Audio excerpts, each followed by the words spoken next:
পরিশ্রমের কোনো বিকল্প নেই, পরিশ্রমের কোনো বিকল্প হয় না।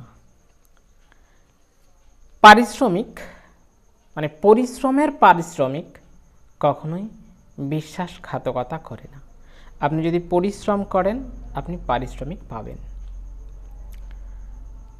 অনেকে বলে যে তার ব্রেন ভালো, মাথা ভালো, মগজ ভালো। হ্যাঁ, এটা ঠিক যে একটা কথা আছে, কেউ 10 বার একটা পড়া বা একটা অঙ্ক 10 বার বলার পরে বা একটা পড়া 10 বার বলার পরে সে সেটা বুঝতে পারে, কিন্তু আবার এমন কিছু কিছু স্টুডেন্ট আছে যারা 6 বার সেটা পড়লো, সেটা তারা মাথায় ধরে রাখতে পারে। এখন যাদের ব্রেন ভালো তারাও পরিশ্রম করে, আর যাদের ব্রেন অত ভালো নয় তারাও পরিশ্রম করে। এখন একটা কথা আছে যে এমন কোনো বুদ্ধিমান বা ব্রেনই মানুষকে দেখিনি যে সে পরিশ্রম না করেই সফল হয়েছে, আবার এমন কোনো বুদ্ধিহীন বা ব্রেন একটু কম কাঁচা মানুষ আছে যারা পরিশ্রম করেও বিফল হয়েছে।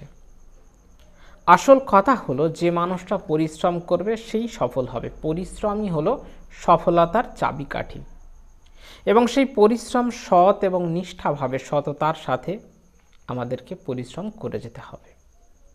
একটা গল্প আছে, একদল গ্রামের মানুষ তারা একটা মন্দির করেছে। তো মন্দির করার পর একটা মূর্তি লাগবে। সে মূর্তি করার জন্য তারা বললো যে ওই দূরে একটা পাহাড় আছে, ওই পাহাড়ে সুন্দর একটা সাদা পাথর আছে, ওই পাথরটাকে আমরা আনবো, এনে সেটাকে মূর্তি তৈরি করব। তো পাথরের কাছে গেল, পাথরকে বলল যে পাথর, তোমাকে আমরা একটা মূর্তি তৈরি করব, মানুষ আসবে তোমাকে প্রণাম করবে, তারা প্রণামই দেবে, তোমার মান হবে, সম্মান হবে। পাথর বলল বাহ, খুব ভালো, তো আমি রাজি হয়ে গেলাম, আমি যাব। তখন গ্রামের মানুষ যারা ছিল তারা বলছে সব ঠিক আছে, কিন্তু তোমার এই যে এবড়ো খেবড়ো চেহারা যেটা আছে এটাকে একটা আয়বব, একটা সুন্দর গঠন আনার জন্য তোমাকে একটু কাটাকুটি করতে হবে, তাতে করে তোমার হয়তো লাগবে, কাটবে, ছিঁড়বে। তখন সে সাদা পাথর বলছে না না না না, ওতে আমি যাব না, ওতে আমার দরকার নেই। তার মানে হচ্ছে সে পরিশ্রম করতে চাইছে না। তার পাশে একটা কালো পাথর পড়েছিল। গ্রামের মানুষরা ফিরে আসতে গিয়ে বলল চলো দেখি কালো পাথরটার কাছে যাই। কালো পাথর দেখলো যে আমি তো বসে আছি, পড়ে আছি, দেখি ওরা কি বলে। তখন এরা যখন তাদের গল্পটা বলল যে আমরা তোমাকে একটু ভালো করে রিপেয়ার করব, তখন সেই কালো পাথরটা বলছে তোমরা যা খুশি করো, কোনো আপত্তি আমার নেই, আমি তো বেকার অবস্থাতেই ছিলাম, তো একটু পরিশ্রম করলে যদি ভালো হয় তো সেটাই হোক। তো তারা গ্রামের মানুষরা তাকে কাটা ছেঁড়া করে সুন্দর করে পরিপাটি করে একটা মূর্তি তৈরি করেছে, করে মন্দিরে বিগ্রহ তৈরি করে বসিয়ে দিয়েছে। এখন হাজারে হাজারে মানুষ আসে, তারা বড় বড় নারকেল বা যেমন পুজোর যেগুলো পূজা করতে গেলে যেগুলো প্রয়োজনীয় যে জিনিসপত্রগুলো সেগুলো তার সেই ঠাকুর মূর্তির বিগ্রহের পায়ে দিয়ে তারা পুজো করে চলে যায়। তখন সে সাদা পাথরটা দেখলো, আরে কালো পাথর যার কোনো দাম ছিল না, সে আজকে কিনা তার পায়েও মানুষ এসে গড় করে প্রণাম করে। তখন আবার সেই লোকগুলো দেখলো যে ওই যে সাদা পাথরটা, ওটাকে আরেকবার গিয়ে বলি। তখন বলল যে তুমি এখন যাবে? সে বলছে হ্যাঁ আমি যাব, এখন আমি যেতে পারি, যাব। কিন্তু তখন গ্রামের মানুষগুলো বলল যে ওই যে মন্দিরে যেখানে ওই কালো পাথরটার স্থান হচ্ছে ওই জায়গাটাতে কিন্তু তোমার স্থান হবে না, কারণ ওটা একটাই পোস্ট খালি ছিল।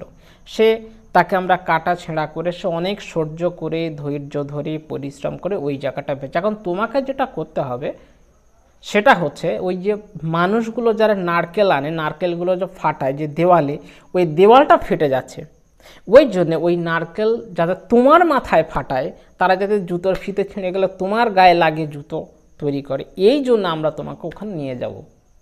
সে তখন দেখলো যে একটা কালো পাথর যার কোনো দাম ছিল না, সে শুধু পরিশ্রমের বলে সে আজ কোথায় চলে যাচ্ছে। আর সাদা পাথর যে আমার দাম ছিল, আমি আজ পরিশ্রম করিনি বলে আজকে আমি কোথায় দাঁড়িয়ে আছি। এটা হচ্ছে বাস্তব কথা, যে পরিশ্রমের দ্বারাই মানুষ সফলতার দোরগোড়ায় পৌঁছে যায়। পরিশ্রম করতেই হবে এবং সেই পরিশ্রম যেন কন্টিনিউয়াসলি হয়, ধারাবাহিকভাবে হয়। মাইকেল ফেলপস যে সবচাইতে বেশি সোনা জিতেছিল, সবচাইতে বেশি অলিম্পিকে 28টা সোনা মেডেল আছে তাকে যখন জিজ্ঞেস করা হলো যে তোমার এই বিজয়ের নেপথ্যের কাহিনী কি আছে, তখন সে বলল আমি প্রতিদিন আমি সাঁতার প্র্যাকটিস করি, প্রতিদিন 365 দিনে একদিনও আমি সাঁতার বাদ দিই না, প্রতিদিন প্র্যাকটিস করি এবং রেগুলার। তাহলে আমাদেরকে পরিশ্রম করতে হবে কন্টিনিউয়াসলি, রেগুলার বেসিস আমাদেরকে পরিশ্রম করতে হবে। পরিশ্রম করলে পরে তবেই আমরা আস্তে আস্তে সফল হব। আর একটা কথা হচ্ছে, পৃথিবীতে কোনো মানুষ যদি গরিব অবস্থায় জন্মগ্রহণ করে সেটা তার পাপ নয়, কিন্তু সে যখন গরিবী অবস্থায় মারা যায় সেটা কিন্তু পাপ। গরিবী হালাতে থাকাটাই হচ্ছে পাপ। তার কারণ হচ্ছে এই পৃথিবীর যা কিছু সম্পদ সব কিছু আল্লাহ মাটির তলায় দিয়েছে। পেট্রোল, খনিজ, কয়লা, ডিজেল যাই কিছু আছে না কেন, সোনা, রূপো, তামা, সবগুলো হচ্ছে ভ্যালুয়েবল যে পার্টিকেলস যেগুলো আছে সে সবগুলোই কিন্তু মাটির নিচে। মানুষকেও তৈরি করা হচ্ছে মাটি দিয়ে। এখন এই মানুষ কোথা থাকে? মাটির ওপরে। আর মাটি কোথা থাকে? মানুষের পায়ের নিচে। আল্লাহ পাক বলছেন যে সব কিছুকে আমি তোমার কল্যাণের জন্য, তোমার জন্য তৈরি করে দিয়েছি। সব কিছু যা কিছু সৃষ্টি করেছে এই পৃথিবীতে সব কিছু তোমার জন্য তৈরি করেছে। তুমি চেষ্টা করো, সফলতা অর্জন করো।